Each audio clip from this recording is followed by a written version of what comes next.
तो आज हम लोग स्टार्ट करते हैं chapter number 1 relation and functions. Comparatively बहुत ज़्यादा इजी चैप्टर नहीं है, कठिन है थोड़ा। इसको कठिन माना जाता है रिलेशन एंड फंक्शंस को। Chapter number 1 class 12 relation function, 3D geometry और प्रोबेबिलिटी, ये कुछ ऐसे चैप्टर्स जिनको कठिन माना जाता है। कठिन इसलिए माना जाता है क्योंकि इनको पढ़ने के लिए हमको पुराने क्लासेस के अच्छे से याद रहने चाहिए। जैसे 11th में हमने जो पढ़ा है रिलेशन एंड फंक्शन के बारे में, सेट के बारे में, उन सब का यूज़ होगा इस चैप्टर को अच्छे से पढ़ने में या समझने में। वैसे 3D ज्योमेट्री भी 11th में भी था, उसके कुछ फार्मूले याद रहने चाहिए, कुछ रूल्स याद रहने चाहिए ना, हाइपरबोला, पैराबोला, ये सब अच्छे से याद रहने चाहिए। और इसके अलावा प्रोबेबिलिटी भी हमने पढ़े हैं पिछले क्लासेस में, और साथ में परम्यूटेशन कॉम्बिनेशंस जो हम पढ़े थे 11th वो भी प्रोबेबिलिटी में यूज़ होगा। तो इन चैप्टर्स को पढ़ने के लिए हमको क्या करना पड़ेगा, 11th का अच्छे से याद रखना पड़ेगा। हम लोग स्टार्ट करते हैं आज chapter number 1 relation and functions. तो रिलेशन एंड फंक्शन स्टार्ट करने से पहले हमको क्या करना पड़ेगा, 11th चैप्टर का थोड़ा सा हम लोग रिकैप कर लेते हैं। तो 11th चैप्टर में क्या है,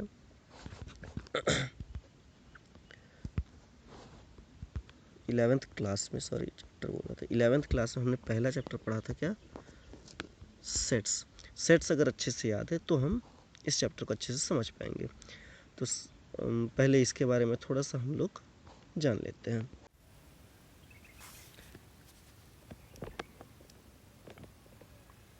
ओके, स्टार्ट करते हैं सेट्स के बारे में पहले। तो सेट्स हमने पिछले क्लास में क्या पढ़ा था, एक group of well defined objects. ठीक है, वेल डिफाइंड का मतलब हमने बताया था, वेल डिफाइंड का मतलब क्या होता है कि जिसका मीनिंग कभी भी चेंज ना हो, पर्सन टू पर्सन या प्लेस टू प्लेस चेंज नहीं होता है जिसका मीनिंग। तो एक group of well defined object is known as sets. अब सेट्स को हम लिखते कैसे थे, ऐसे कर्ली ब्रैकेट में हम लोग लिखते थे, इसके अंदर कुछ एलिमेंट्स होते थे कॉमा से, जिनको क्या किया जाता था, सेपरेट किया जाता था। तो ये हो जाते थे सेट। सेट में हमने फिर पढ़ा था, रिलेशन भी पढ़ा था। तो रिलेशन क्या होता है, जैसे हम लिखते हैं रिलेशन, तो रिलेशन जैसे लिखते हैं relation from A to B. इसका मतलब क्या होता है, एक सेट ए है और एक सेट बी है। ए सेट में मान लेते हैं हम लोग 1 2 3 4 कुछ एलिमेंट्स, और बी सेट में भी ऐसे ही कुछ एलिमेंट्स हैं 5 6 7। मान लेते हैं हम एक क्या करते हैं, रिलेशन डिफाइन करते हैं फ्रॉम ए टू बी। तो रिलेशन कैसे डिफाइन किया जाता है, आर लिखेंगे, आर जैसे जैसे ब्रैकेट में ए बी। ठीक है, यहाँ पर हम कंडीशन डिफाइन करते हैं, है ना, जिस कंडीशन से ए और बी एक दूसरे से रिलेटेड है। जैसे मान लिया मैंने बी लिखा, B is equal to A plus 1, where A belongs to A and B belongs to B. ये हो गया क्या, हमारा रिलेशनशिप डिफाइन हो गया। तो ये हो जाएगा क्या, रिलेशन एक तरीके से। इस रिलेशन को हम लोग जब रोस्टर फॉर्म में लिखेंगे तो क्या लिखाएगा, जैसे ए के जगह पर ए कहाँ से लेना है हमको, पहले वाले सेट से ए से लेना है। तो ए का वैल्यू हम पहले क्या लिख सकते हैं, 1 लिख सकते हैं। ए का वैल्यू जब हम लोग 1 लिखेंगे तो बी का वैल्यू क्या हो जाएगा, B is equal to A plus 1। मतलब ए के जगह पर हमने क्या रखा है, पहले 1 रखा है, तो 1 प्लस 1 क्या हो जाएगा, बी के जगह पर 2 हो जाएगा। ये पहला पेयर हो गया। अब फिर ए के जगह पर क्या लिख सकते हैं हम लोग, ए के जगह पर 2 लिख सकते हैं। अब 2 लिखेंगे तो 2 के साथ b का वैल्यू क्या होना चाहिए, a प्लस 1, मतलब a की जगह 2 प्लस 1 क्या होना चाहिए, 3। लेकिन अपने पास कंडीशन क्या है कि जो b है वो किससे बिलोंग करना चाहिए, b से बिलोंग करना चाहिए, सेट b से। अब b का वैल्यू यहाँ पर क्या आ रहा है, 3 सेट b में है क्या, नहीं है, मतलब ये इस रिलेशनशिप में बिलोंग नहीं करता है। अब a का वैल्यू क्या ले सकते हैं, फिर 3 लिख सकते हैं। 3 अगर लेते हैं तो 3, और b का वैल्यू क्या हो गया, a प्लस 1, तो 3 प्लस 1 कितना हो जाएगा, 4। अब 4 देखो, 4 किसका वैल्यू आया है, b का वैल्यू।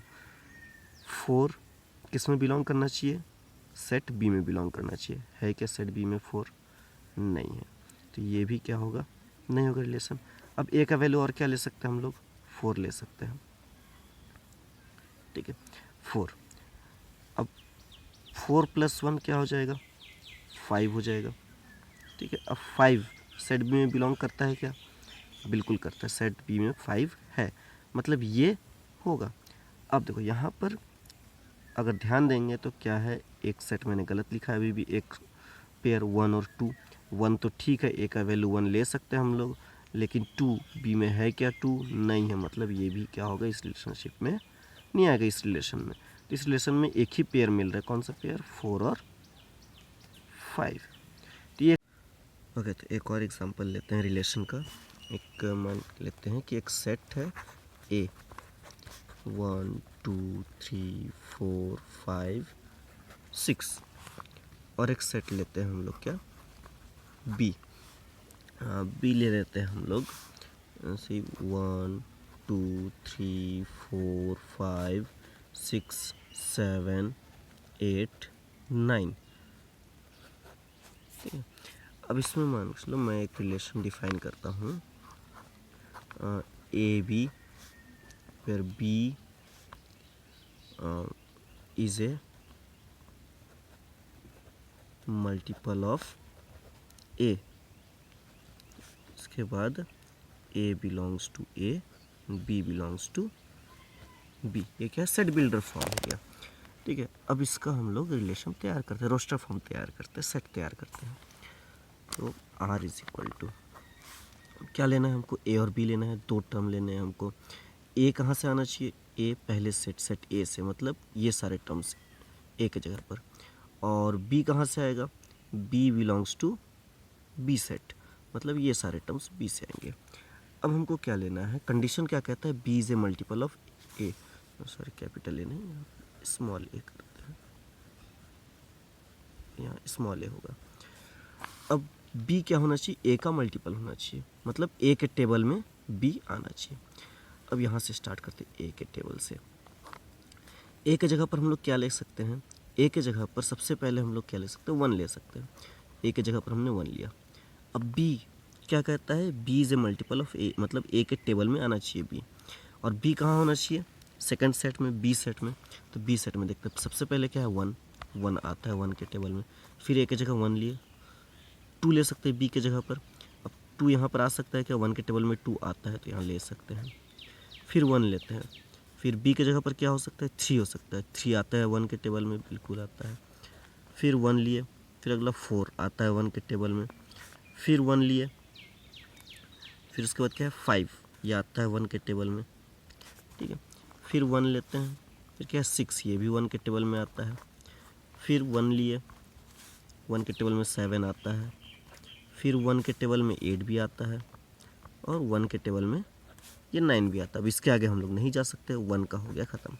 अगला ए का वैल्यू क्या है, 2 है, तो 2 लेते हैं, 2 ले लिए, तो 2 के टेबल में क्या आता है बी में, देखो 2 के टेबल में 2 आता है,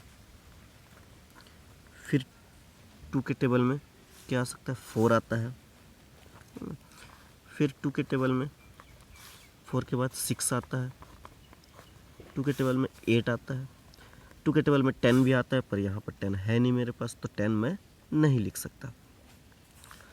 अब ऐसे ही लिखते हैं 3, अगला टर्म क्या है 3, 3 के टेबल में क्या आता है, 3 के टेबल में 3 आता है, 3 के टेबल में 6 आता है, और 3 के टेबल में 9 भी आता है।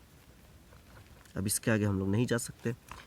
अगला लेते हैं हम लोग, 3 के बाद क्या है 4, 4 के टेबल में क्या आता है, 4 आता है, 4 1 4, और 4 के टेबल में 8 भी आता है, 4 हो गया, 4 के और कोई नंबर नहीं आ रहे टेबल के।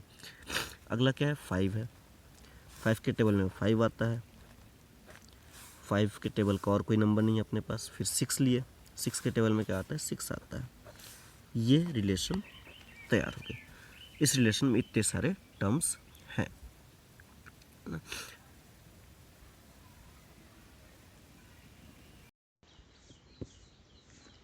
ओके, तो नेक्स्ट टॉपिक जो हम लोग स्टार्ट करेंगे वो क्या है, टाइप्स ऑफ रिलेशन।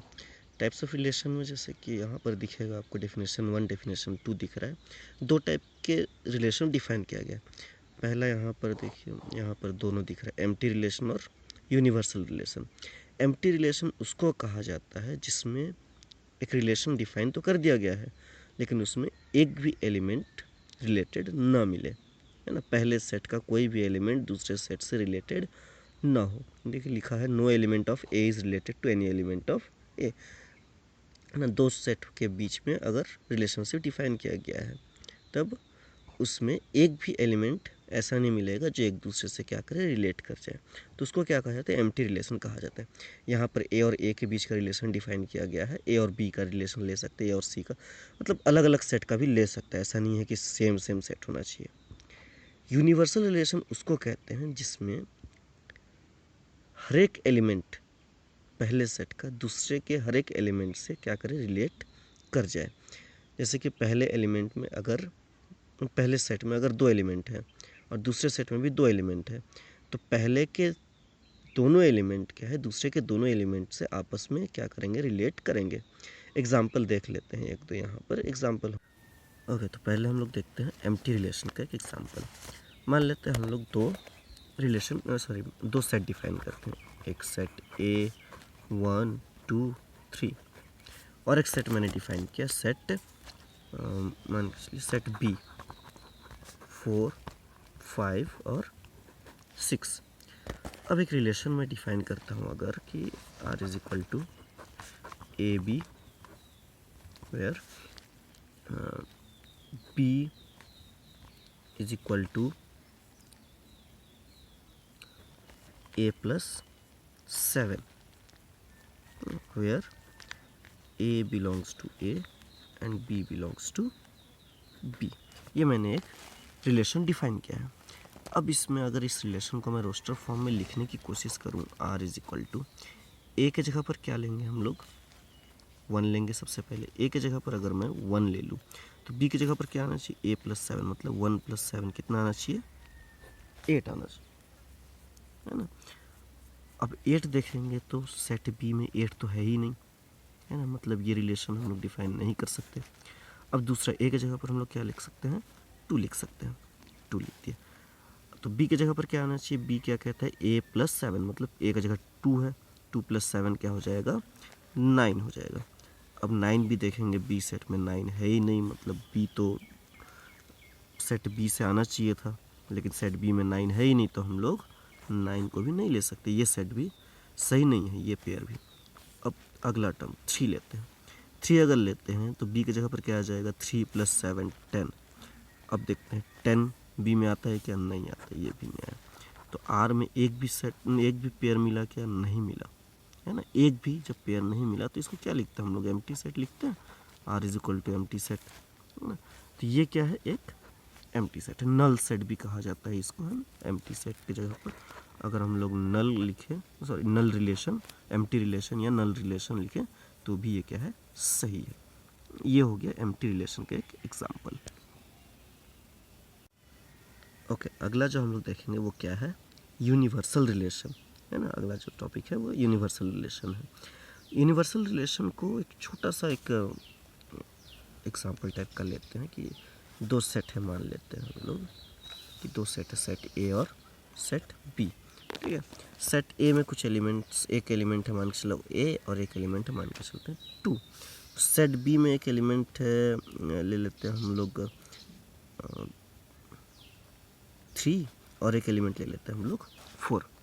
तो अगर कोई ऐसा रिलेशनशिप डिफाइन हो जाए कि 1 3 के साथ भी रिलेटेड हो, 1 4 के साथ भी रिलेटेड हो, है ना, पहले एलिमेंट का दोनों के साथ रिलेशन बन जाए, वैसे 2 भी 3 के साथ भी रिलेटेड हो और 4 के साथ भी रिलेटेड हो, मतलब पहले सेट के जितने एलिमेंट्स हैं वो सारे क्या हैं, दूसरे सेट के सारे एलिमेंट्स के साथ आपस में रिलेटेड हो, तब इसको क्या कहते हैं हम लोग, यूनिवर्सल रिलेशन कहते हैं।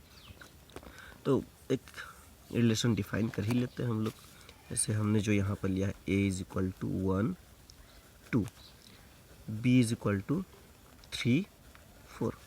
एक रिलेशन मान के चलते हैं, डिफाइन करते हैं A B where B is greater than A, where A belongs to A and B belongs to B, ठीक है। एक रिलेशन हमने ऐसा डिफाइन कर दिया।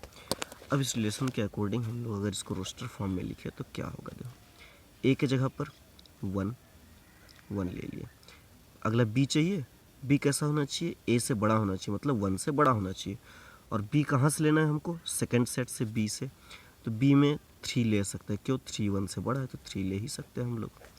फिर से ए के जगह पर अगर 1 लेते हैं, है ना, बी के जगह पर क्या ले सकते हैं हम लोग, 4 ले सकते हैं, क्योंकि कंडीशन फॉलो हो रहा है कि बी ए से बड़ा होना चाहिए, 4 1 से बड़ा है तो 4 यहाँ पर ले सकते हैं।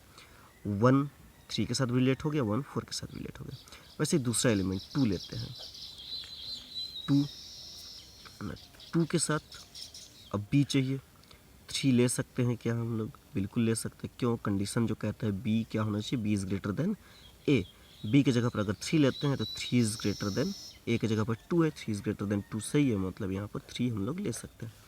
वैसे फिर 2 लिए, बी की जगह पर क्या है, दूसरे सेट में क्या है, 4 है, 4 2 से बड़ा है, बिल्कुल लिख सकते हैं हम लोग अगर बड़ा है तो, क्योंकि कंडीशन यही कहता है, कंडीशन फॉलो हो गया, ये रिलेशन तैयार हो गया। अब इस रिलेशन में क्या देख रहे हैं हम लोग, पहले सेट के जितने एलिमेंट्स हैं 1 और 2 ये दूसरे सेट के सभी एलिमेंट्स के साथ रिलेट कर रहे हैं, जैसे 1 3 और 4 दोनों के साथ रिलेट कर रहे हैं, वैसे ही 2 भी 3 और 4 दोनों के साथ रिलेट कर रहे हैं।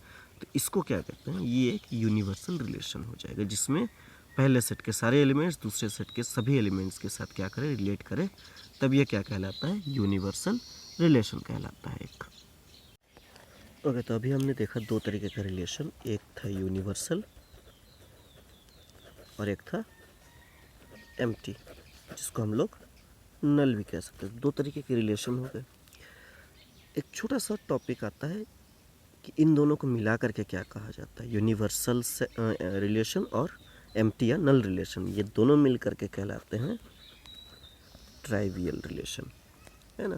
तो ये छोटा सा पॉइंट है, ये एग्ज़ाम में आता नहीं है, लेकिन फिर भी कोई पूछ दे कभी तो इसको याद रखना है कि यूनिवर्सल रिलेशन और एम्प्टी या नल रिलेशन, इन दोनों को मिला करके क्या हम लोग कहते हैं, ट्रिवियल रिलेशन, ट्राइवियल रिलेशन जैसे भी पढ़े हैं हम लोग।